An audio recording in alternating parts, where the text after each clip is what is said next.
Well, another announcement today by President-elect Obama giving new life to the North American Union, a plan by business and political elites to tear down the trade barriers among the United States, Canada, and Mexico, and to create a NAFTA superhighway, all of which to be done without the approval of Congress or the American people. President-elect Obama named a die-hard free trader and NAFTA supporter to be his U.S. trade representative. Bill Tucker has our report. Ron Kirk is President-elect Obama's pick to be his front man on trade. Kirk made his name in politics serving as mayor of Dallas, where he was known as a staunch supporter of free trade agreements, NAFTA in particular. He was a big proponent of a trade corridor from Mexico up through Texas, a road he once referred to as a NAFTA freeway. His nomination was welcomed by the U.S. Chamber of Commerce and the National Association of Manufacturers.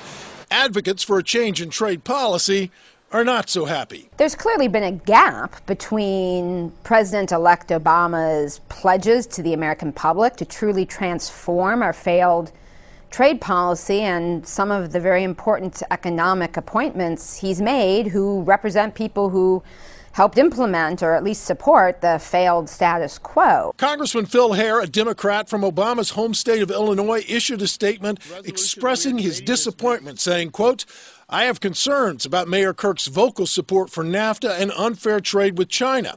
Mayor Kirk previously has said he wants to make Dallas the capital city of NAFTA. But for every Dallas, there are dozens of Galesburgs, a place President-elect Obama knows well. Maytag, the appliance maker, was once the largest employer in Galesburg, Illinois, until it moved 1,600 jobs to Mexico. Critics say the appointment falls in line with others by Obama, and they don't like what they see. If you look at President Obama's economic team, they have all been enthusiastic supporters of outsourcing-focused trade policy agreements that have exported not only good jobs from American shores, but high-value, technology-intensive production. Our current trading policies have created a near $1 trillion deficit and have been blamed for the loss of millions of American jobs that have moved to low-wage countries. Now, the apparent contradiction in Obama's words and actions has activists on another front worried. Last February, Obama pledged that he would resume the Security and Prospoerity Partnership talks between Mexico and Canada that President Bush initiated. He also said the talks will be transparent. Those opposed to the North American Union say that now whether he will or will not deliver on that promise becomes something they doubt. Lou.